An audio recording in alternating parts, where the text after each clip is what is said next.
Bonjour tout le monde. Ismaël El Agi, est-ce que tu es là?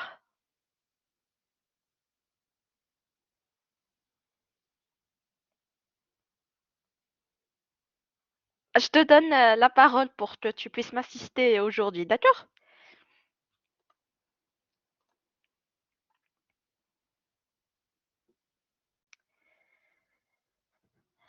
Alors, Ismaël,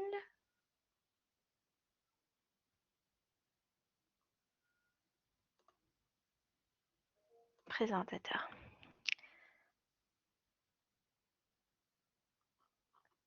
C'est bon, Ismaël, tu as accès à ton micro?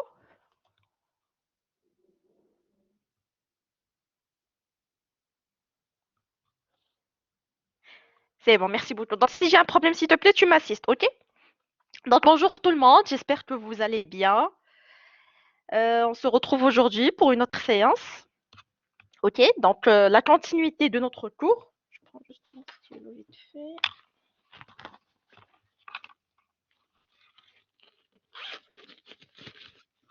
Voilà. Bien, donc qui peut me rappeler ce que nous avons fait la dernière fois, s'il vous plaît?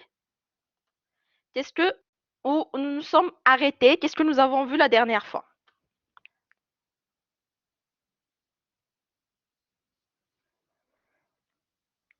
Très bien, excellent. Donc, nous avons dit que notre chapitre il consiste à parler des composantes et des principes.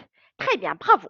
Alors, nous avons dit que les composantes du budget, principalement, si vous plaît, dans quelques ouvrages, vous allez trouver, par exemple, d'autres composantes, comme le solde budgétaire, comme la dette, d'accord? Mais pour moi, les principales composantes sont tout simplement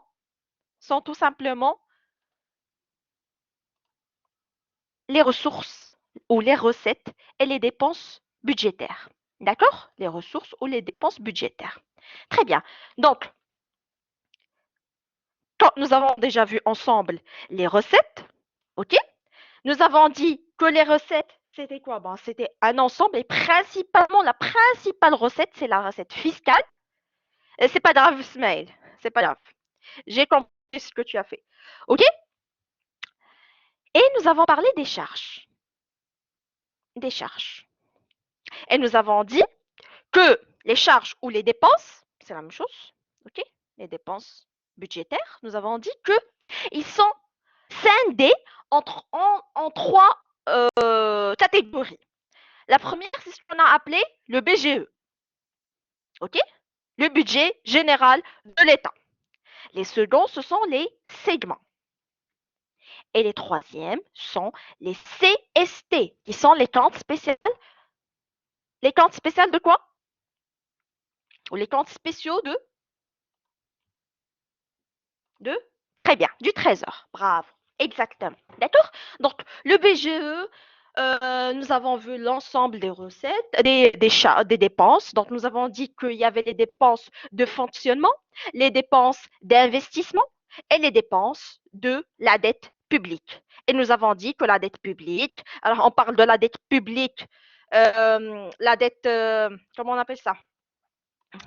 Nous avons dit que c'était la dette amortissable, voilà, la dette amortissable, donc qui englobe l'ensemble des amortissements, les intérêts, les commissions, etc. Et la dette flottante. Très bien, Echar, bravo. OK? Nous avons dit que les segments, ce sont des services autonomes, juste côté financier. OK? Autonomes, juste, ils ont l'autonomie financière uniquement. Ils n'ont pas de personnalité morale et nous avons dit que la personnalité morale ou la personne morale, c'est tout simplement l'autonomie administrative. Alors pour les segments, ce sont des services qui ont l'autonomie financière uniquement. Financière, bouhda, uniquement. OK? Pas d'autonomie, pas d'autonomie administrative, admis. OK? Et enfin, les CST, nous avons dit que les comptes spéciaux du Trésor, c'était des comptes spéciaux, c'était des comptes créés pour retracer des mouvements de fonds provisoires et qui ont un aspect spécial. D'accord? Exactement, Fatemza. Donc, ils sont virtuels, ce sont des comptes, ce n'est pas un service qu'on voit. OK? Donc, ce sont des comptes qui retracent des mouvements provisoires, provisoires et à caractère spécial. Et nous avons donné l'exemple du fonds spécial pour lutter contre le corona ou contre le Covid. D'accord? Et nous avons dit qu'il avait un caractère spécial, provisoire et aspect spécial. Un caractère spécial, OK? Et donc, il est inscrit dans cette catégorie. Il est inscrit dans cette catégorie. Très bien, Walid, exactement. Les segments n'ont pas de conseil. Exact. Très bien. Alors, on s'est arrêté à ce niveau-là et je vous ai dit qu'il y avait 6 types. Il y a 6 types de comptes spéciaux du Trésor. Il y en a 6. D'accord? Donc, je partage avec vous ma présentation et on revient au tableau tout à l'heure. Partager, masquer. Voilà. Voilà. OK? Donc, ça, c'était les dépenses, les segments et les CST. Alors, 6 types de comptes spéciaux du Trésor. Premièrement, on a ce qu'on appelle les comptes d'affectation spéciale. Comptes d'affectation spéciale. OK? Les CAS. Alors, tout simplement, pourquoi on appelle ça affectation spéciale? Ça veut dire que dès leur réception, on les affecte directement. Pour revenir à l'exemple du fonds spécial contre le Covid, au moment où, donc nous avons dit que c'était un compte, un fonds spécial dans lequel Sa Majesté le roi Mohammed VI, les responsables, les dirigeants, les entrepreneurs, les hommes d'affaires, etc., et même les citoyens, ont contribué avec énormément d'argent pour ce fonds. D'accord? Pour ce fonds. Donc, au moment où l'État a reçu l'argent, les qui a été collecté, il les a affectés directement dans le, pour le Covid, pour lutter contre Covid. Donc, ce sont des comptes qui sont affectés directement. OK?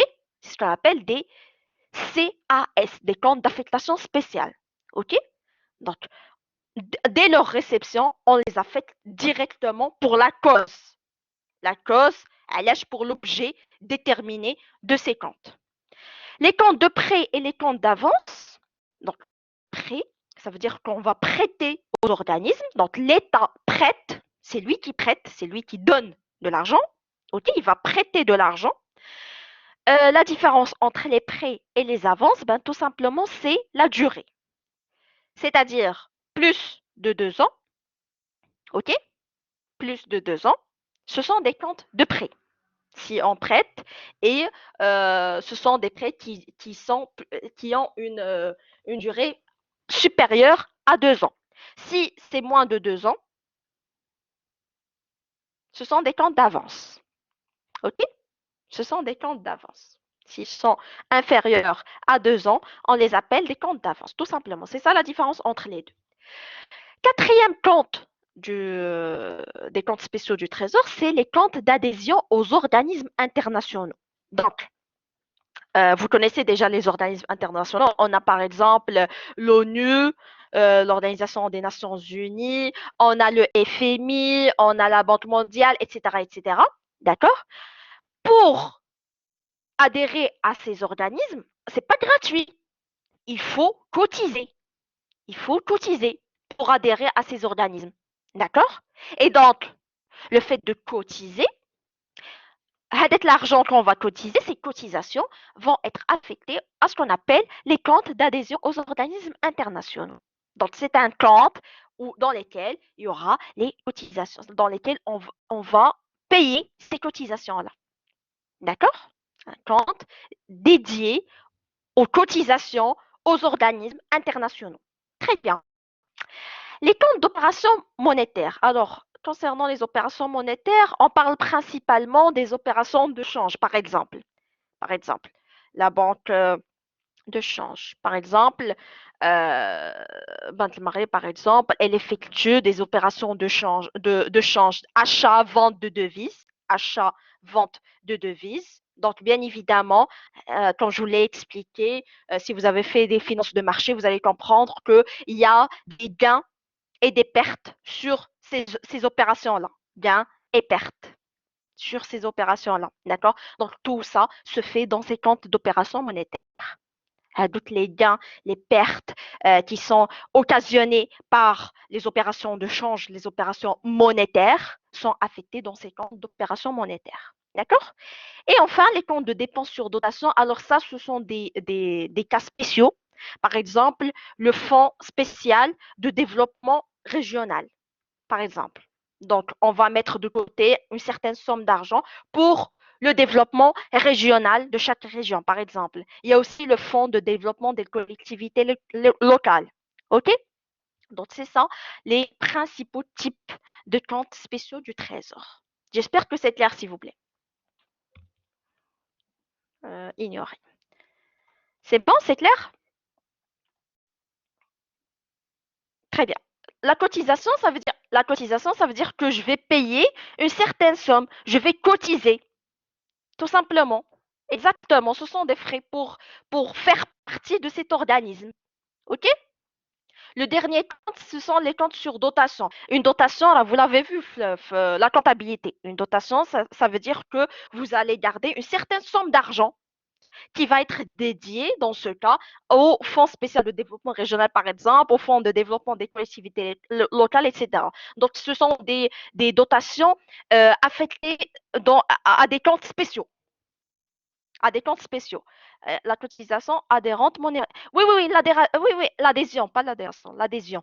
Exactement. Exactement, c'est l'adhésion, Reda. Exact. Pourquoi on paie cette cotisation? Bah, pour adhérer justement. Tu peux pas faire partie d'un organisme international sans donner une cotisation. Ou quand tu cotises, tu as une quote-part. Bon, c'est un jargon. J'aimerais bien que vous ayez déjà une idée sur le droit des affaires, le droit international et tout ça. Ce sont des thématiques assez intéressantes. Ce qu'il faut, et Chalak, c'est une somme d'argent que tu gardes pour une dépense spéciale, tout simplement. C'est une dotation qui marche pour le fonctionnement. Qui marche pour les dépenses de fonctionnement. Nous avons dit qu'il y avait des dépenses, d'accord, provisionnelles. Les dotations provisionnelles, ça veut dire que je vais provisionner, je vais garder une certaine somme d'argent, ou dans ce cas, le compte spécial, c'est que je vais la dédier à une cause. C'est tout. J'espère que c'est clair, s'il vous plaît. Je pense que c'est bon. Démonstration pour enseigner. Oui, la présence, comme je vous l'ai dit, ça sera tout à l'heure. OK? C'est bon. Alors, on passe à autre chose. Très bien. Donc, jusqu'à ce niveau, c'est bon. Donc, tout ce que nous venons de voir concerne les composantes du budget. D'accord? Donc, comme je vous l'ai dit, vous allez trouver dans des ouvrages la composante du solde budgétaire, de la dette. Bon, euh, généralement, on parle des recettes et des charges, des recettes et des dépenses budgétaires. OK? Deuxième point. Le deuxième point concerne les principes du droit budgétaire. Alors, ces principes, elles sont très, très, très importants. Ces principes sont très importants. OK? Il faut savoir que la loi de finances, bon, je reviens vers vous, comme ça c'est plus pratique. Ignorer.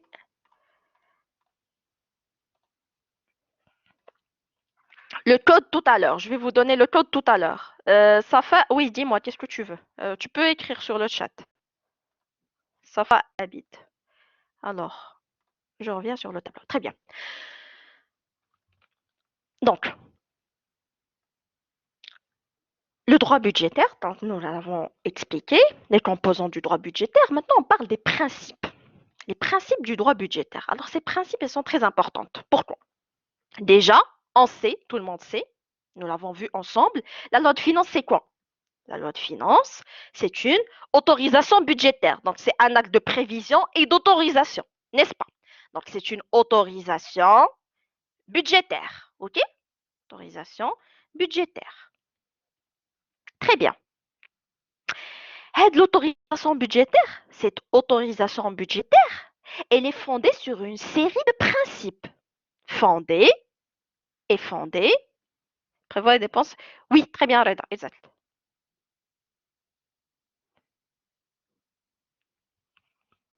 J'ai déjà répondu. D'accord, c'est bon, ça va. Merci. Alors, l'autorisation budgétaire, elle est fondée sur un ensemble, sur une série de, je vais dire une série ou un ensemble ou plusieurs ou tout ce que vous voulez, une série de quoi? De principes. De principes. OK? Très bien. De principes. Et ces principes-là vont traduire la volonté de contrôle des dépenses par le Parlement. Donc, les principes vont traduire, vont permettre un meilleur contrôle, ok? De quoi? Des dépenses par le Parlement. Des dépenses, des recettes et dépenses. DR. Ok? Très bien. Donc, en fait, les principes, ils répondent à quoi? Ils répondent à des exigences de sincérité. Ça veut dire que la loi de finances, elle doit être sincère. L'honnêteté, ça va de soi. La clarté, ça doit être clair, précis. OK? Clair, précis. Très bien. Ça répond à quoi? La transparence. Tout doit être transparent. OK? Très bien. Donc, ce sont des exigences. Les principes, ils doivent répondre à ces exigences. Donc, en fin de compte, c'est quoi? Très bien, exactement. La lucidité, la crédibilité, exactement. Donc, en fin de compte, les principes, c'est quoi? C'est une question de forme. C'est une question de forme. Les principes. Ça veut dire quoi? Ça veut dire que c'est une présentation. Les principes sont une présentation simple simple de la loi de finances et structurée. Structurée. Hamza, comment confidence? Qu'est-ce que tu veux dire par là? Et structurée des recettes et des dépenses de l'État. D'accord? Donc, c'est une présentation simple et structurée des recettes et dépenses de l'État. Des recettes et dépenses budgétaires. OK? Donc, parmi les principaux principes ou les principes fondamentaux que vous allez trouver dans tous les ouvrages sont au nombre de 4. Au nombre de... Oui, bien sûr, Hamza. Au nombre de 4. OK? Dans tous les ouvrages, si vous lisez, vous allez trouver que les principaux principes, les principes fondamentaux sont au nombre de 4. On a premièrement l'annualité, le principe de l'annualité. OK? On a le principe. Smail, est-ce que j'ai un problème de son? Non, madame, non. C'est bon, merci Smail. Alors, je disais, le premier principe, c'est le principe de l'annualité. Le deuxième principe, c'est le principe de l'unité. Le troisième, c'est le principe de l'universalité. L'universalité. Universalité. Exactement, oui, Khadija, oui. Principe budgétaire. Principe de la loi de finances. Exact. Et le quatrième principe, c'est le principe de quoi? De la spécialité.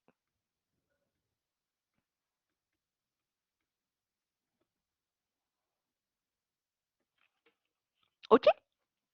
Reda, pour tes questions qui sortent un petit peu du cadre de notre cours, tu me les envoies par mail. OK? Alors, je disais, le principe de l'annualité, le principe de l'unité, le principe de l'universalité et le principe de spécialité. OK? Très bien. Donc, ce sont les principaux principes que nous allons trouver, auxquels s'ajoutent deux autres principes, comme l'équilibre. Donc, vous allez trouver deux autres principes, les quelques ouvrages, comme l'équilibre plus la sincérité. OK? Donc, on va détailler chaque principe, principalement les quatre. OK? Et on va parler aussi du principe de l'équilibre et de la sincérité. En fait, c'est comme la comptabilité générale. Mais Allah dit, ça la compta générale, qu'est-ce que je vous ai collé les principes de la compta générale? C'est quoi? Ils sont un nombre de combien? Très bien. Voilà, exactement. Donc, sept principes pour la comptabilité. C'est la même chose ici. C'est la même chose. D'accord? le droit budgétaire, le budget de l'État, la loi de finances, d'accord, est fondée, se base sur 4 principes fondamentaux auxquels s'ajoutent 2 autres principes qui sont l'équilibre et la sincérité. Et parmi ces principes, par exemple, il y a l'ouvrage du ministère des Finances. Enfin, les principes, كاين des sous-principes, entre guillemets, d'accord. Mais ce qu'il faut retenir, c'est ça: annualité, unité, universalité, spécialité. OK? Très bien. Donc, pour chaque principe, nous allons expliquer le contenu. OK? Nous allons expliquer le contenu, le traité tel qu'il a été conçu au 19e siècle, c'est-à-dire à l'ère de l'État gendarme, qui mathat le principe au tout début. Et bien évidemment, avec les finances modernes, alors les choses ont changé. OK? Et donc, il y a eu une adaptation de ces principes-là, et on va parler donc des dérogations, ou ce qu'on appelle des exceptions. Exception, il y a dérogation. Exception, dérogation. OK? On va parler des dérogations de chaque principe. OK? J'espère que c'est clair. C'est bon? Donc, on commence par le premier principe. Par le premier principe. J'efface ça. Très bien. Principe, principe de l'annualité. Ça, c'est le premier principe, d'accord? Principe de l'annualité. Annualité. Annualité. Alors, nous savons tous que le budget, OK, est voté chaque année, n'est-ce pas? Le budget est voté chaque année. Très bien, bravo, exact. Le budget est voté pour une année, n'est-ce pas? Le budget est voté pour une année. Le budget s'exécute, s'exécute en une année. Donc, qu'est-ce que vous remarquez ici? On parle d'année, année, année, année. Donc, c'est quoi tout ça? C'est quoi? Année, année, année. Donc, tout simplement pour dire que le budget est annuel. Très bien. Bravo. Exactement. Le budget est annuel. Le budget ne dépasse pas un an. Il ne dépasse pas un an. Ça veut dire quoi? Ça veut dire que le budget commence on parle du 1er janvier de l'année jusqu'au 31 décembre de l'année. D'accord? Pardon, d'accord? Très bien. Donc, pourquoi on a choisi un an, à votre avis? Pourquoi on n'a pas dit, par exemple, 2 ans, 3 ans? À votre avis, pourquoi? Pourquoi un an? Pourquoi exactement on a choisi un an? Pourquoi pas deux? Pourquoi pas cinq? Pourquoi pas 10?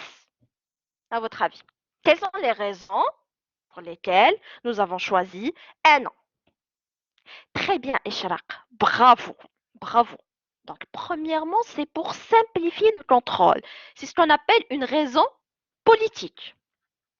La première raison, c'est une raison, oui Fanny, exactement, c'est une raison politique. Ça veut dire quoi? Ça veut dire que un an, d'accord, c'est une périodicité raisonnable qui va aider ou qui va permettre au Parlement, ok, d'exercer un contrôle permanent. Exercer un contrôle permanent. Permanent. D'accord? Exercer un contrôle permanent sur l'action du gouvernement, bien évidemment. OK? Donc, la première raison, on n'a pas choisi une autre périodicité, tout simplement, c'est pour permettre avec le contrôle permanent. Parce que quand j'ai un an, c'est facile de faire le contrôle. Mais si j'ai, par exemple, 3 ans, ça sera un petit peu difficile. Ça sera délicat pour faire un contrôle de chaque 3 ans ou chaque 4 ans.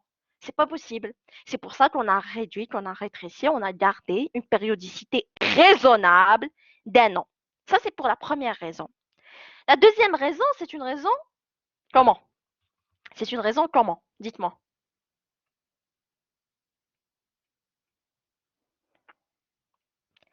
Très bien, très bien. Donc, quand vous me dites le marché n'est pas stable, exactement. Oui, oui, oui. Donc, c'est quoi? C'est quoi? C'est une question de quoi? À votre avis, c'est une question de quoi?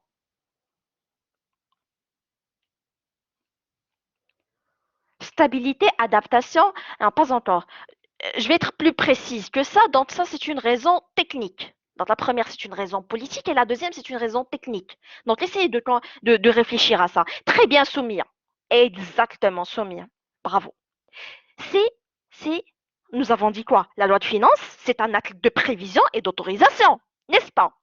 Donc, c'est une question de prévision.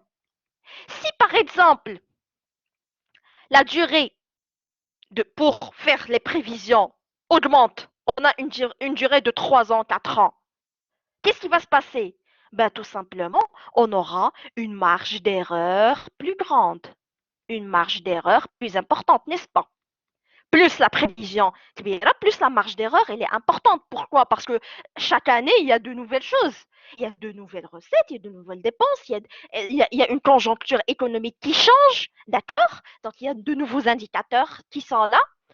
Et donc, on aura une marge d'erreur, exactement, une marge d'erreur plus importante. Et donc, ça sera difficile d'anticiper si on a une périodicité grande. C'est pour ça que l'État a décidé d'une périodicité d'un an. Pourquoi? Assurer, pour assurer la précision, oui Hamza, exact, pour assurer la précision de quoi? La précision des prévisions ou de la prévision, de manière générale, de la prévision. Est-ce que vous avez compris? Ok? Assurer la précision de la prévision. C'est clair? Donc, deux raisons pour lesquelles le principe de l'annualité dit que le budget ou la loi de finances se fait sur une périodicité d'un an. Premièrement, pour exercer un contrôle permanent sur l'action du gouvernement et deuxièmement, c'est de permettre d'avoir une assurance de la précision de la prévision. D'accord? Pour minimiser cette marge d'erreur. Myriam, quand tu fais des prévisions, tu prévois par exemple que d'ici 2 ans, par exemple, euh, je ne sais pas moi, il y aura des recettes plus importantes, par exemple. OK? Est-ce que tu es sûr de tes prévisions? Est-ce que tu peux anticiper ça de manière sûre et certaine? Non, tu as une marge d'erreur. Tu peux te tromper. C'est ça la marge d'erreur. Je pense que vous avez fait ça en statistique. Tu te trompes, tu peux te tromper. Et donc, plus la durée plus la durée de la prévision elle est grande, plus il va y avoir des erreurs. OK? Et donc, bien évidemment, pour essayer de minimiser cette marge d'erreur, qu'est-ce qu'on fait? On fait des prévisions sur un an. Par exemple, on est maintenant en 2000, par exemple, on était en 2020 et nous avons vécu le corona, OK? Nous avons vécu la période du corona. Et bien évidemment, il y a eu la loi de finances maintenant de 2021. OK? Donc, bien évidemment, quand je vais faire mes prévisions, qu'est-ce que je vais dire? Ben, je vais dire tout simplement que c'est puisque Corona, Barkataina, le vaccin, il est en cours, d'accord? Donc, on ne savait pas qu'on va commencer les vaccinations dès cette année. On va prévoir que, par exemple, il va y avoir toujours la pandémie, donc ce sera toujours difficile, etc., etc. Mais pourquoi? Parce que c'est juste un an et c'est facile de faire la prévision pour un an. Et bien évidemment, qu'est-ce qu'on voit? On voit qu'il y a toujours la pandémie, la vaccination n'a pas atteint les 100%, et c'est tout à fait normal. Mais si je te dis, par exemple, de me faire une prévision d'ici 2030, par exemple, on est en 2021, je te dis d'ici 2030. Est-ce que tu es capable de me dire que d'ici 2030, il y aura toujours Corona? On ne sait pas. On ne sait pas. Oussama, la marge d'erreur, c'est ça. C'est ce que je suis en train d'expliquer. C'est ce que je suis en train d'expliquer. Oui, Hamza, exactement. Exact. Une durée inférieure d'1 an. Oui, oui, Charles, bah, on peut pas. Il y a des. Écoute, Charles, il y a des contrôles. Je dis pas qu'il n'y a pas de contrôle durant l'année. C'est tout à fait normal. Il y a des contrôles semestriels, il y a des contrôles trimestriels. Mais le contrôle permanent du Parlement sur l'action du gouvernement par rapport à la loi de finances, ben, ça se fait chaque année.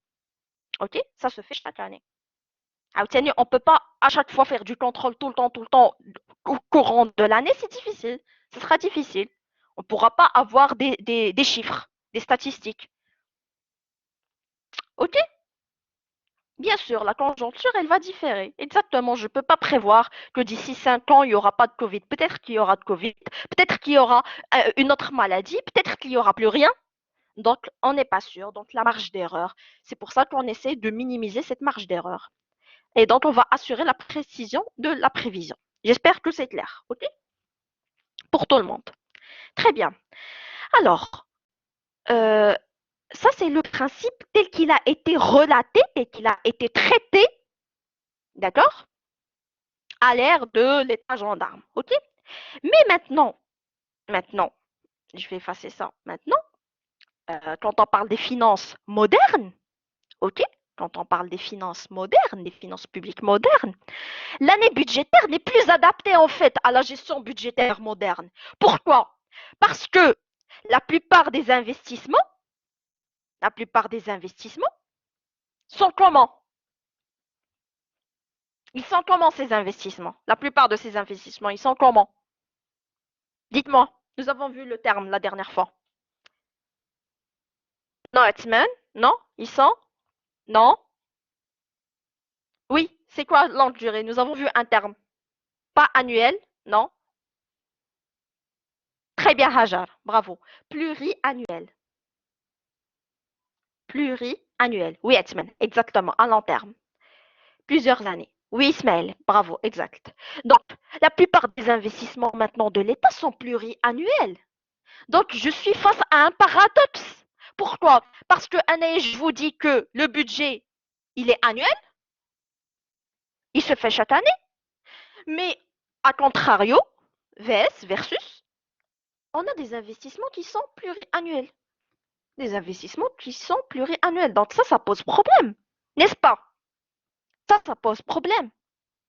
OK? Donc,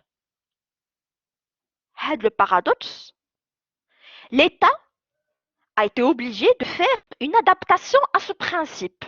Pourquoi? Parce qu'on se retrouve face à un paradoxe. Je me retrouve face à un budget annuel, mais des investissements pluriannuels. Donc, on va faire une adaptation. Et cette adaptation, l'État a adopté ce qu'on appelle une technique budgétaire qui s'appelle l'autorisation de programme.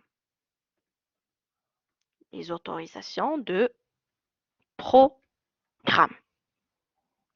OK? Les autorisations de programme. Oui, Etman, exactement. Nous avons dit que le crédit budgétaire, c'est une autorisation. Exact. OK? Donc, l'autorisation de programme, pour faire une petite ébauche de définition, c'est un investissement. Autorisation de programme. C'est un investissement qui s'échelonne sur plusieurs années. Plusieurs années. Je vais vous donner un exemple pour mieux comprendre. OK? Alors, j'efface ça. Je vais vous donner un exemple tout de suite. Autorisation de programme. Donc, autorisation de programme. Alors, l'exemple, l'État veut construire un complexe sportif qui coûte par exemple 100 millions de dirhams. 100 millions de dirhams. OK? 100 millions de dirhams. Très bien. Sur une période de 5 ans. Donc l'État veut construire un complexe sportif. OK? Et nous avons dit que le complexe, c'était quoi? Les complexes sportifs, ce sont des segments. Donc, l'État veut construire, par exemple, un complexe, veut construire une école, une autoroute, etc., etc. Bref, peu importe. Veut construire une infrastructure qui coûte 100 millions de dirhams, étalée sur 5 ans. OK? Très bien. Alors, à votre avis, est-ce qu'on peut inscrire les 100 millions de dirhams sur le budget annuel? Par exemple, la loi de finances ديال 2021, je veux inscrire un 100 millions de dirhams là sur le budget annuel. À votre avis, est-ce que je peux faire ça? Ben non. Voilà. Non. Pourquoi? Parce que c'est une somme colossale. C'est une somme colossale. Le Parlement, il dit que là, c'est pas possible. Je peux pas mettre 100 millions de dirhams un complexe sportif. J'ai d'autres priorités. Pour cette année, je peux pas. Je dois faire autre chose, par exemple. D'accord? Très bien. Voilà, bravo. Donc, ce qui se passe, c'est que on va diviser le montant sur 5, sur des tranches, par tranche. OK? Par tranche.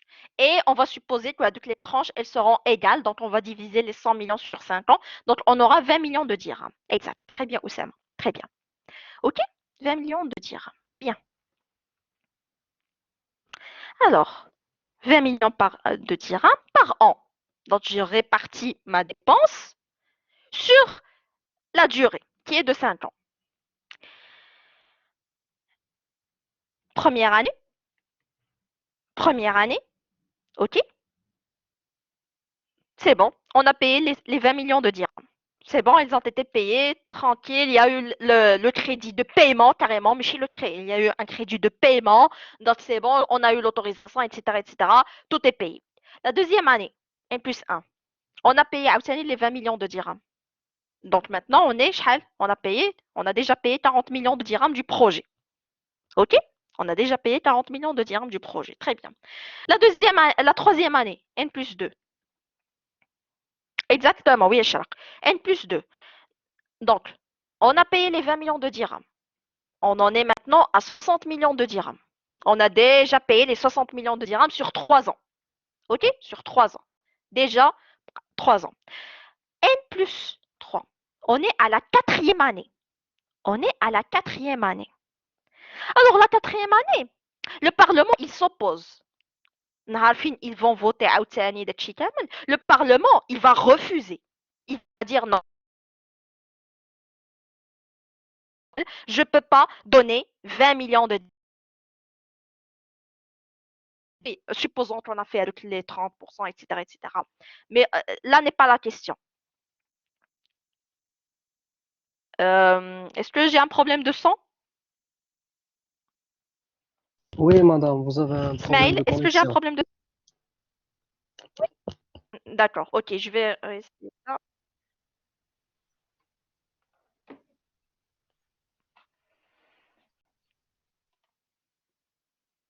Alors, il y a un problème de connexion toujours à cette...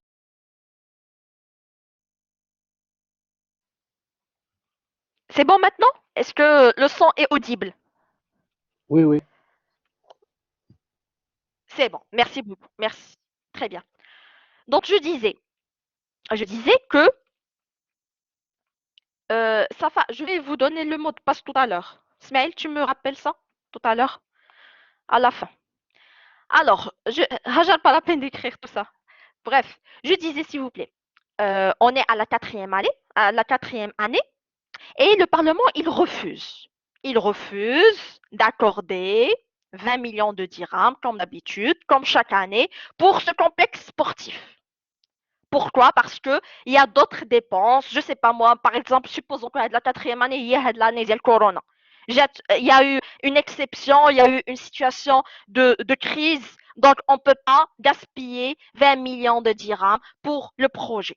Est-ce que vous avez compris la situation? Donc le Parlement s'oppose. Il dit stop, ça c'est fini. Très bien. Ni le Parlement il va s'opposer. Donc le complexe ne sera pas construit parce qu'on n'a plus d'argent. Donc, qu'est-ce qui va se passer?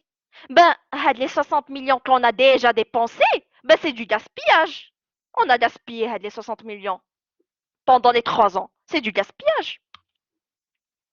Ah, mais je vais expliquer tout à l'heure. Oui, voilà, Reda. Il y a d'autres priorités.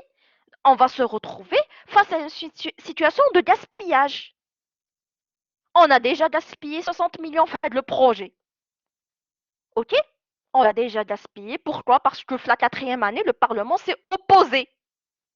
Non, Hanan. Non, il n'y a ni report ni rien du tout. Ça fait, قال le Parlement, ça fait, on arrête tout ça, on peut pas. On peut pas, il n'y a plus d'argent pour ce complexe. Alors, ma question c'est, oui Reda, ma question c'est quoi? C'est comment faire pour empêcher le Parlement? Comment faire pour empêcher le Parlement de faire marche arrière? Comment je fais? Comment éviter cette situation?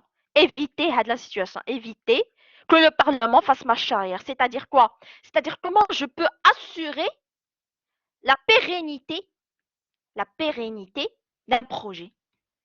Comment je peux assurer la pérennité d'un projet? À votre avis, comment je peux assurer la pérennité d'un projet? Consensus de base, non. Réduire les données, non. Étude de marche, étude, non, non, non. Non, dites-moi. C'est très simple. C'est très simple. Oui, Hanan, qu'est-ce que tu veux dire par ça? Il faut prouver qu'on ne gaspille l'argent. Oui, bien sûr. Mais ça va de soi, Mohamed. Donne des crédits. Non, non. Ne pas estimer. Non. C'est très simple. C'est très, très simple. Très bien, Hanan. Donc, avant de lancer le projet, donc quoi? Quoi? Il y a eu la négociation, il y a eu l'autorisation. Soit les 20 millions, ça fait. C'est-à-dire que le Parlement, il a déjà autorisé ça. Il a déjà autorisé ça, ça fait c'est bon. Alors, il faut savoir que Mission Kuno fait des moments de crise et on n'a plus les recettes. Ouais, il y a beaucoup de dépenses. Alors, il faut chercher. Donc, on essaie de rater un petit peu à droite et à gauche. Et la situation, c'est très simple. La pérennité, ça veut dire quelque chose qui dure. Abdelhadi. Quelque chose qui dure dans le temps. Pérenne. Une entreprise pérenne, c'est-à-dire une entreprise qui dure. OK? Oui, Soukaina, un contrat. Très bien, Myriam. Exactement. Exactement. Alors, j'explique ça tout de suite. Pour éviter cette situation et pour assurer la pérennité du projet, qu'est-ce qu'on va faire? On va tout simplement programmer. On va programmer, OK, les 100 millions de dirhams. C'est-à-dire les 100 millions de dirhams qui composent notre projet. OK? Et demander, et demander. Oui, Ishraq. Hani, je suis en train de l'expliquer, Ishraq. L'État signe un contrat qui doit. Oui, exactement, exactement, Hanan, bravo, c'est ça. Alors, je disais, programmer les 100 millions de dirhams qui vont s'étaler sur les 5 ans, qui vont s'étaler sur 5 ans, et demander au Parlement de voter le montant global, le montant global, l'ensemble, tout le montant. On demande au Parlement d'être de voter tout le montant global. OK?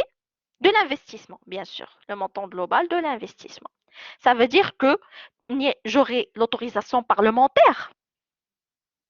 Qu'est-ce qu'elle va me dire, cette autorisation? Elle va me dire que Flan, le ministère, il a un investissement qui coûte 100 millions de dirhams étalé sur 5 ans. Nous avons donné son autorisation.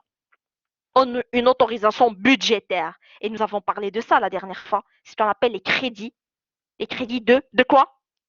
Les crédits de. Dites-moi.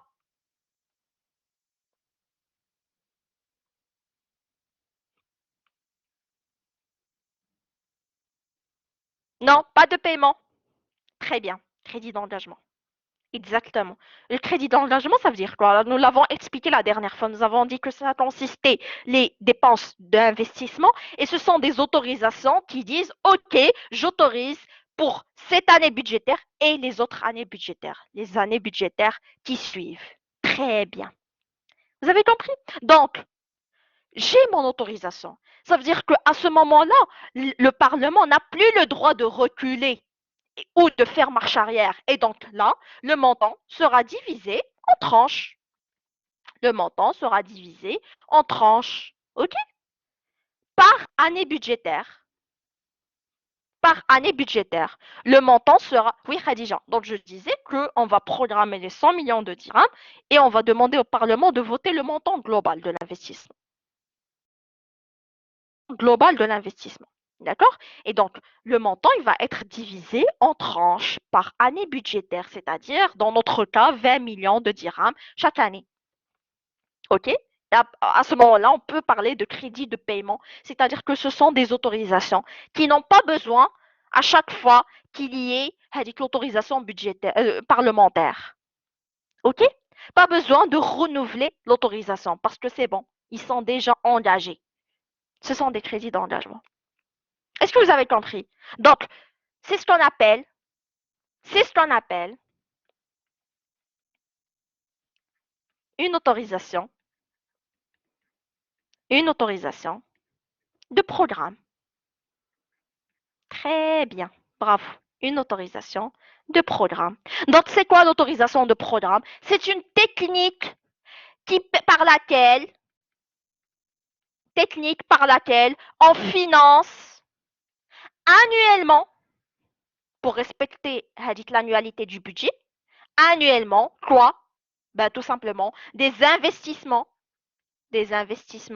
pluriannuels. Pluriannuels. Vous avez compris? Donc, la problématique de base, c'est qu'il y avait un paradoxe entre l'annualité du budget et la pluriannualité des investissements. Donc, il y a eu une dérogation à ce principe, une exception à ce principe, les autorisations de programme. Et l'autorisation de programme, c'est quoi? C'est tout simplement une technique qui va nous permettre annuellement, de financer annuellement des investissements pluriannuel, tout simplement. J'espère que c'est clair pour ce principe. C'est ce qu'on appelle le principe d'annualité. Donc, on fait une petite synthèse. Alors, pourquoi? Et c'est juste un exemple pour dire que la quatrième année, peut-être que ça sera la deuxième année, la troisième. C'est juste un exemple pour montrer que s'il n'y a pas d'autorisation de programme, le Parlement peut faire marche arrière. Bien sûr, si on a une crise. Ben, dans l'année exceptionnelle, euh, le programme, il est déjà autorisé. Ben, c'est comme si tu réserves, dites la somme pour le projet. On ne peut rien y faire. Après, après, il peut y avoir des exceptions et faire carrément une loi rectificative. Et on l'a expliqué, Ibrahim. Est-ce que tu as compris? Une loi de finances rectificative. Oui, Reda, exactement. C'est une sorte de réservation pour l'avenir. C'est exactement comme l'a expliqué comme l'a écrit votre camarade ou votre collègue. D'accord? Donc, je vous fais une petite synthèse vite fait et on revient pour expliquer le deuxième principe. Ishraq, il va stopper ça parce il y a une période exceptionnelle. Il y a de la crise. ما بغاش كاين شي مشكل ما عندوش منين يجيب الفلوس. جات كورونا ما عندناش منين نجيبوا الفلوس. Est-ce que tu as compris, Ishraq? Donc, il faut gratter, parce que, comme on l'a dit, l'État, c'est pas quelque chose de rentable. L'État, c'est juste, il va redistribuer des recettes, ou elle va payer des dépenses, tout simplement. Éviter le déficit. Exactement, Reda, oui. Voilà, ben, ça va de soi. Alors, je fais le partage vite fait, on continue. Donc, partage, masquer ça, et donc, nous avons dit les principaux principes, comme je vous l'ai dit, les principes fondamentaux. On a l'annualité, l'unité, l'universalité et la spécialité, auxquels s'ajoutent le principe de l'équilibre et le principe de sincérité. OK? Concernant le premier principe qui est l'annualité, donc nous avons dit que le budget chaque année, donc l'annualité du budget. Pourquoi? Parce qu'il y a deux raisons. La première, la raison politique qui est la permanence du contrôle et la raison technique qui est la précision des prévisions. Donc, assurer une précision de nos prévisions. OK? Nous avons dit que ça, il y a un certain paradoxe. Pourquoi? Parce que maintenant, on parle d'investissement pluriannuel et pour déroger à cette règle, l'État a fait naître ce qu'on appelle l'autorisation de programme. et les autorisations de programme constituent la limite supérieure des dépenses qui peuvent être engagées pour l'exécution des investissements. Elles demeurent valables tout au long de la durée de l'investissement. D'accord? Donc, comme je viens de l'expliquer, c'est tout simplement une technique qui va permettre de financer annuellement des investissements pluriannuels. OK? Alors, je reviens vers vous pour parler du deuxième principe.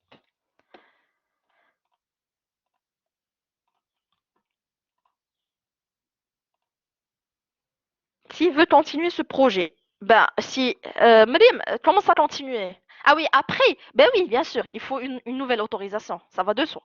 Ça va de soi. C'est pas comme si tu as déjà une autorisation, une autorisation du programme. Tu as compris, c'est une autorisation qui n'est pas la peine de la renouveler. Pas la peine de la renouveler. Oussama, oui, je pense qu'il a un problème de connexion. Qu'est-ce que je disais? Alors, on continue. C'est clair pour ce premier principe, qui est le principe de l'annualité, c'est clair?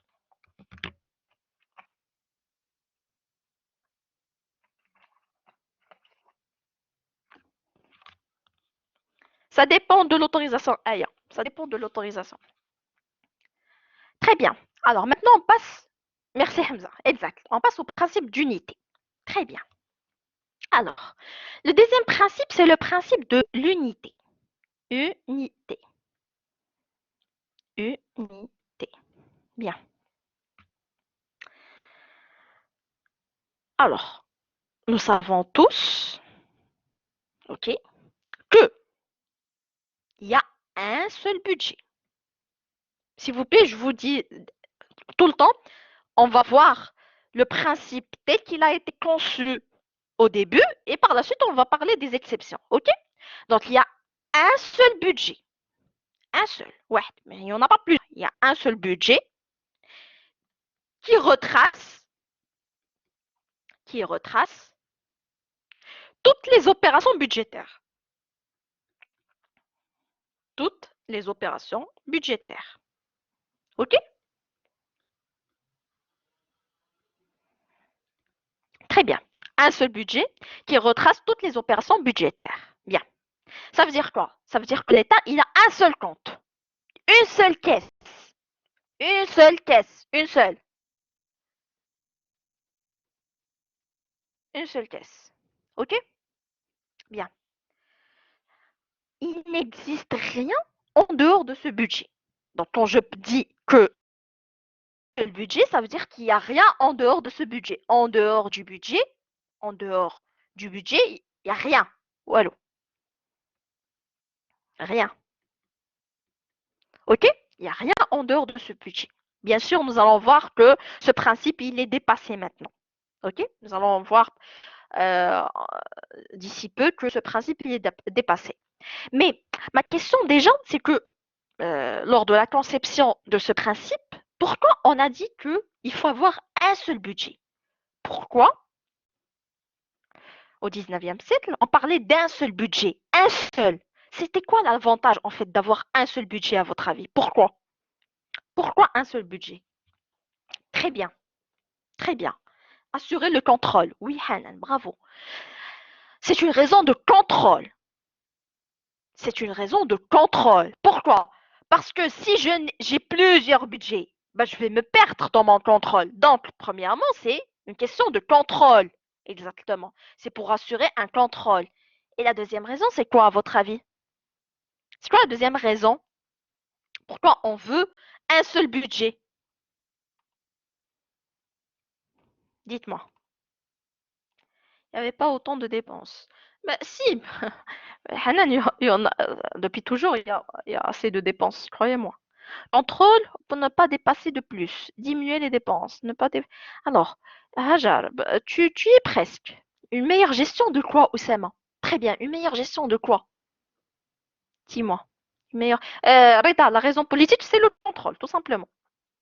Éviter les pertes, oui. Oussama, une meilleure gestion de quoi? Dites-moi. Meilleure gestion de quoi? Gestion des dépenses, une somme d'argent pour chaque projet. Euh, Très bien, Shakib Soukaina. Voilà, c'est ce que je cherchais. Exactement. Exactement. L'équilibre. J'ai un seul budget, un seul document, un seul document. D'accord?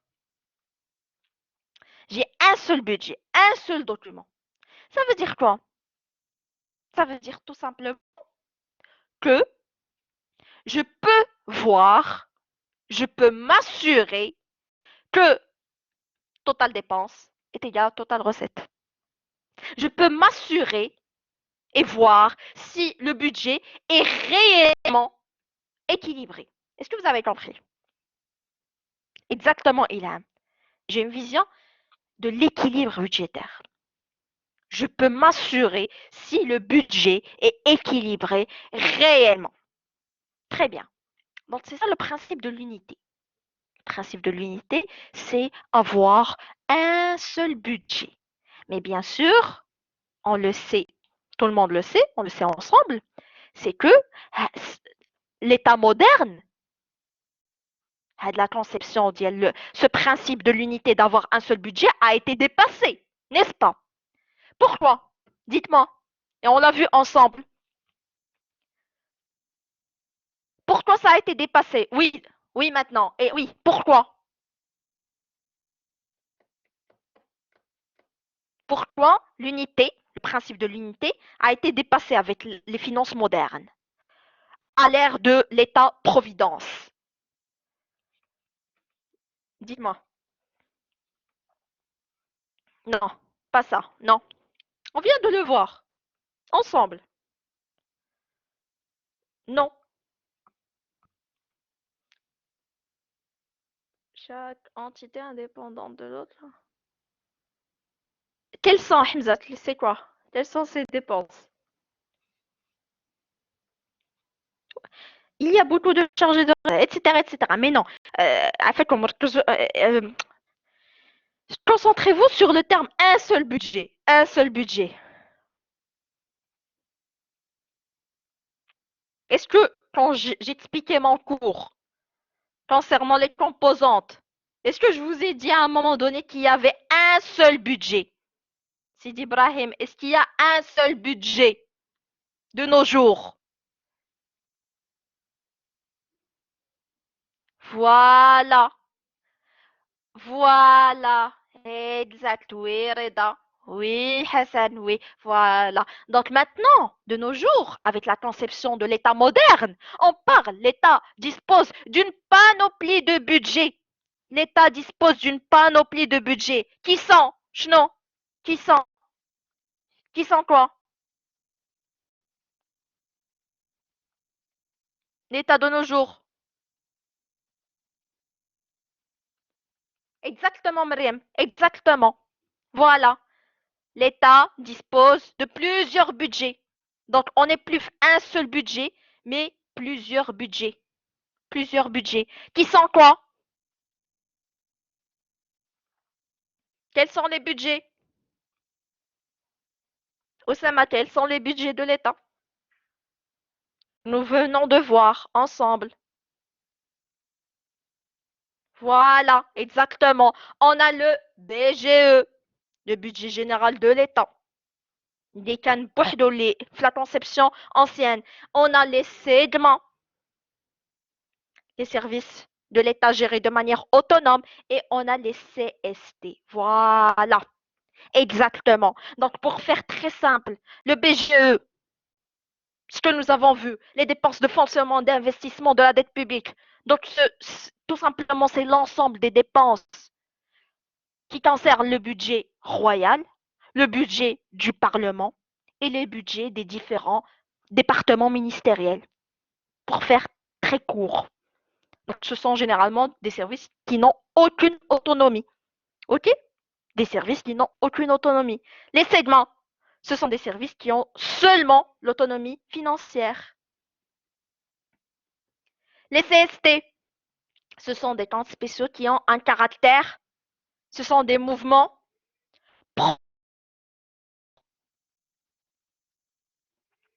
provisoires. à caractère spécial.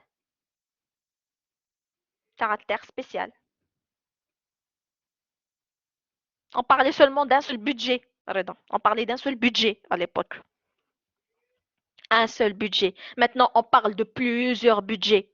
On parle du budget général de l'État, plus les segments, plus les CST. Et il y a même des budgets qui sont en dehors. Des budgets qui sont en dehors de la loi de finances. S'il vous plaît, concentrez-vous sur ce point. Il y a aussi des budgets qui sont en dehors de la loi de finances. Ils ne font pas partie du budget de la loi de finances. Quels sont ces budgets-là? Ce sont ce qu'on appelle les budgets autonomes. Autonomes. Les budgets autonomes, ce sont les budgets de qui, à votre avis? Non, les segments هما داخلين هنا. Brahim, les segments ce sont qui ont juste l'autonomie financière. Non, budget, non, le budget royal, le BGE, budget général de l'État. Non, pas les citoyens, pas l'argent, non, non. Et on l'a dit, le cours. Non, les budgets autonomes, les budgets qui sont en dehors du budget de la loi de finances. Non, les situations exceptionnelles داخلين في les CST. Non, dette publique داخله في le BGE. Très bien, Aya. Bravo, Aya. Voilà, c'est ce que je cherchais exactement. Ce sont les budgets des établissements et entreprises publiques, les EEP. Et on l'a expliqué ensemble. Nous avons dit que les établissements et les entreprises publiques, ce sont des établissements qui ont et l'autonomie financière et l'autonomie administrative. Est-ce que vous avez compris, s'il vous plaît? Est-ce que vous avez compris? Exactement. Exactement. Oui. Très bien. Vous avez compris? Donc, le principe de l'unité, il a été dépassé avec les finances modernes, les finances publiques modernes. Exact, Smail. Oui, bravo. C'est ça. D'accord? Donc, le principe de l'unité, qu'est-ce qu'il disait? Il disait que il faut avoir un seul budget. Un seul budget. On va retracer toutes les opérations budgétaires. Une seule caisse, un seul compte. Oussama, un seul compte. C'est ce qu'il disait, le principe de l'unité LH, parce que ça va permettre un meilleur contrôle et on peut vérifier est-ce qu'il y a effectivement l'équilibre budgétaire. Mais maintenant, de nos jours, on parle de plusieurs budgets. On parle de هذاك le budget à la conception القديمة اللي هو le BGE. Exact. Ok, on parle du BGE, mais si, il existe, mais c'est une exception. Brahim, il existe toujours, mais c'est une exception. L'exception, c'est qu'il y a d'autres. La dérogation à ce principe, c'est qu'il y a d'autres. Il y a d'autres budgets, comme les segments, les CST. Et il y a d'autres budgets qui sont en dehors de la loi de finances, c'est ce qu'on appelle les budgets autonomes, les budgets des entreprises et des établissements publics. Ok? J'espère que c'est clair. Pour ce deuxième principe, est-ce que c'est clair pour tout le monde, s'il vous plaît? Très bien, merci beaucoup.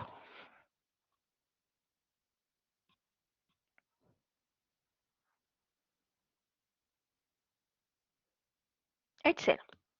Alors, on refait une petite synthèse. Pourquoi, Ashraf, tu es pressé? On fait une petite synthèse et on continue notre cours.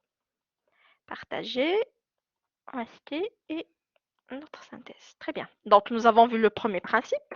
C'est bon. Le deuxième principe qui est le principe de l'unité. Donc, nous avons dit l'établissement d'un document budgétaire unique, un seul budget, regroupant les dépenses et les recettes, permettant de prendre connaissance, d'accord? Permettant de prendre connaissance de la structure globale du budget. OK? Les avantages, c'est la facilité de contrôle et la vérification. Et la vérification de quoi? Pardon, j'ai fait une petite arrêt de diaporama et je reprends. Et la vérification de quoi? Bah, tout simplement la vérification de l'équilibre budgétaire. OK? Les exceptions à ce principe, la dérogation à ce principe, c'est quoi? C'est qu'il y a des budgets autres que le BGE. Exemple, les segments, les CST, et comme je l'ai dit, il faut faire attention, les budgets autonomes, ce sont des budgets en dehors de la loi de finances. En dehors. Mais ils sont en dehors de LF. OK?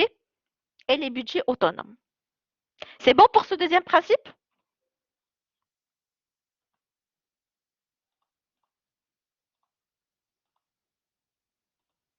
Très bien.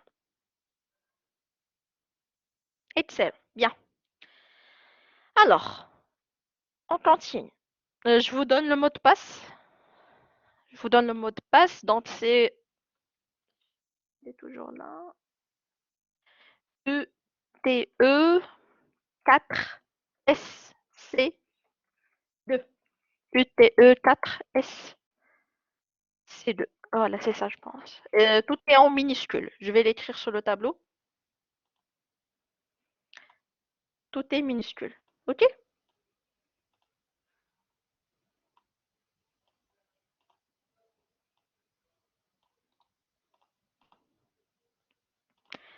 Texte. UTE 4 SC2. C'est bon pour le mot de passe? Bon. Pour le mot de passe pour marquer votre présence.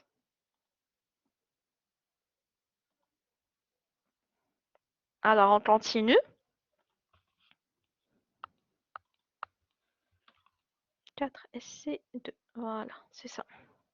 Très bien, on continue.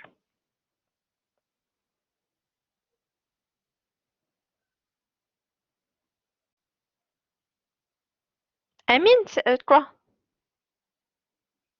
La présence, vous allez la marquer sur ma page de cours. Alors, j'ai fait un tutoriel pour vous expliquer comment marquer la présence. Vous voyez le tutoriel. Ou c'est bon, c'est bon? C'est sur la page du cours.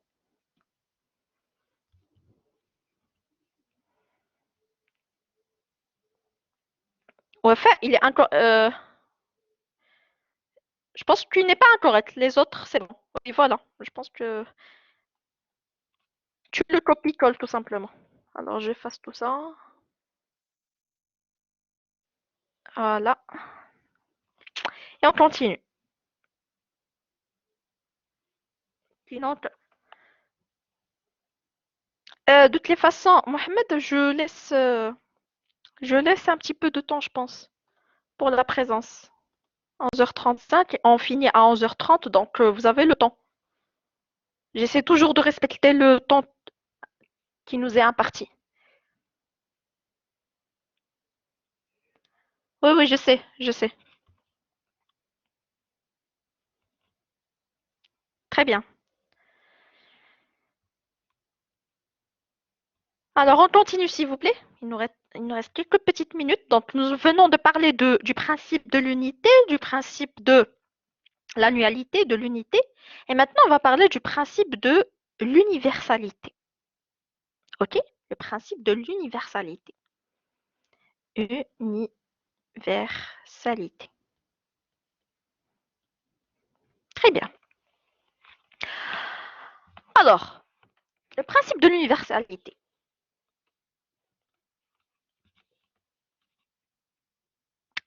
Qu'est-ce qu'il dit? L'univers, ça vient de l'univers. Ça vient de l'univers. Ça veut dire quoi? Ça veut dire que très bien, Reda. Exact. Voilà, voilà, voilà. C'est quelque chose de global. Très bien. Ça veut dire, il faut pas aller dans le sens de universalité, c'est-à-dire quelque chose d'universel, d'international. Non, on est loin de là. On est dans un univers. Ok? Vous avez fait les probabilités. L'univers, l'ensemble fondamental. Bref. Alors, le budget, le budget, ok, doit comporter toutes les ressources, toutes les ressources. Non, Edmond, pas dans ce sens. toutes les ressources ou les recettes plus toutes les dépenses. Toutes les dépenses. D'accord? Le budget doit comporter toutes les recettes et toutes les dépenses. Ça veut dire quoi? Ça veut dire que le budget doit présenter la situation exacte, situation exacte, non, Smaïl, pas national, non, on est juste le principe global, de globalité. Le budget, c'est qu'on fait les ressources ou les dépenses. Un budget doit relater toutes les ressources et toutes les dépenses. Le budget doit présenter la situation exacte en termes de recettes et de dépenses. Je ne peux pas avoir, par exemple, des dépenses. Voilà, c'est une situation générale. Exactement. Je ne peux pas avoir, par exemple, une dépense, une dépense X, ou le budget. Qui dépense des. Pourquoi tout doit se faire dans le cadre du budget? Tout se fait dans le cadre du budget. Pourquoi? Tout se fait dans le cadre du budget. Pourquoi? Pourquoi, si on effectue des opérations budgétaires en dehors du budget, qu'est-ce qui va se passer? Toute opération doit. Non, non. L'équilibre, oui, mais pourquoi? Oui, exact. Mais dites-moi, pourquoi tout se fait dans le cadre du budget? Oui, la crédibilité, pour le contrôle, exactement. Donc pourquoi? Pourquoi on va faire le contrôle? Oui, éviter la perte, éviter quoi d'autre, Hassan? Sur l'investissement, oui, éviter quoi d'autre, Hassan? Si on effectue des opérations budgétaires en dehors du budget, qu'est-ce que cela peut conduire? Très bien, Myriam, à du gaspillage. Cela peut conduire à du gaspillage. À quoi d'autre? Cela peut conduire à. Très bien, Abdelhadi. Exactement, à de mauvaises manipulations. À de mauvaises manipulations. Oui, ça peut créer des erreurs, mais pire, ça peut donner lieu à des malversations, à des fraudes, à des fraudes, à du vol, des détournements de fonds. Est-ce que vous avez compris? Des détournements de fonds, exactement, l'arnaque. Exact, oui, Reda, oui, tout ça. Est-ce que vous avez compris? Donc, si les opérations ne se font pas comme le budget, alors bien évidemment, automatiquement, on va être face à une situation de malversation, de détournement, de vol, de fraude, d'escroquerie. D'accord? Ce que veut dire détourner? Tu vas détourner, ça veut dire que normalement, la dépense, la recette, la recette, elle a été prévue pour telle ou telle dépense. La recette, tu vas détourner ou va chercher FJBek ou dire que la dépense m'a dit d'accord? C'est une question de transparence, tout simplement. Exactement, voilà. Comme l'a expliqué Reda. D'accord? Bien, ça va de soi. Ça va de soi. OK? Donc, nous sommes face à une situation de malversation, de malhonnêteté, de corruption, de fraude. Donc, pour éviter tout cela, il y a le principe, déjà, le principe de l'universalité. Le principe de l'universalité qui dit que toutes les opérations, toutes les recettes, toutes les dépenses doivent se faire dans le budget, doivent se présenter dans le budget. Rien ne se fait en dehors du budget. J'espère que c'est clair, s'il vous plaît. Donc, tout simplement, pour assurer une gestion saine des recettes et des dépenses, on a imposé, pour assurer une gestion saine, on a imposé à l'exécutif, d'accord? On a imposé à l'exécutif. C'est qui l'exécutif? C'est qui? Le pouvoir exécutif, c'est qui? Gouvernement, voilà, Reda, exactement. Donc, on a imposé à l'exécutif, ok, quoi? De mettre toutes les recettes et toutes les dépenses à l'intérieur du budget, ok? Donc, l'objectif de ce principe, l'objectif, c'est c'est de présenter clairement la situation, présenter clairement quoi? Le total budget, le total dépense, et le total recette. Présenter clairement le total dépense et le total recette. Euh, la voix n'est pas audible, c'est bon maintenant? Si? C'est bon. Merci. Donc je disais, c'est pour présenter clairement le total recette et le total dépense de l'État. OK? Et donc, si je présente, c'est quoi? Bien évidemment, mon objectif, c'est assurer la transparence. Et je m'arrête à ce niveau-là. Assurer la transparence de l'acte budgétaire. De l'acte budgétaire. Assurer la transparence de l'acte budgétaire. Est-ce que c'est bon? Très bien. Très bien. Excellent. J'espère que c'est clair pour le principe. Donc, le contenu de ce principe, c'est... Oui, bien sûr, Mohamed. Bien sûr, il y a toujours des exceptions, bien évidemment. Mais il y a des entités qui sont chargées pour justement percepter ces fraudes-là. OK? Donc, je disais que ce principe de l'universalité suppose tout simplement que tout doit se faire dans le cadre du budget. Tout se fait dans le cadre du budget. Et donc, l'objectif de cela, c'est d'assurer la transparence de l'acte budgétaire. Oussama, je l'ai expliqué. Le détournement, c'est tout simplement quand tu vas détourner l'argent. L'argent, بلاص ما تمشي لواحد la dépense ولا شي بلاصة. OK? Une dépense budgétaire, elle va être détournée. Soit غادي تمشي une autre dépense, soit تمشي carrément du vol. Elle va être volée. Je vais détourner mon argent, tout simplement. On va se mettre le chemin. Elle prend un autre chemin, Oussama. Je la détourne de son chemin. Tu as compris, Oussama? C'est bon? Donc, j'espère que c'est clair jusqu'à présent. OK? Nous avons vu les deux principes de l'annualité et de l'unité. Nous avons commencé par le principe de l'universalité. Donc, on se retrouve la semaine prochaine, Inch'Allah, pour continuer ces principes-là. D'accord? Donc, je vous remercie de votre attention et on se retrouve la semaine prochaine et Jumu'ah Mubaraka. Merci à vous.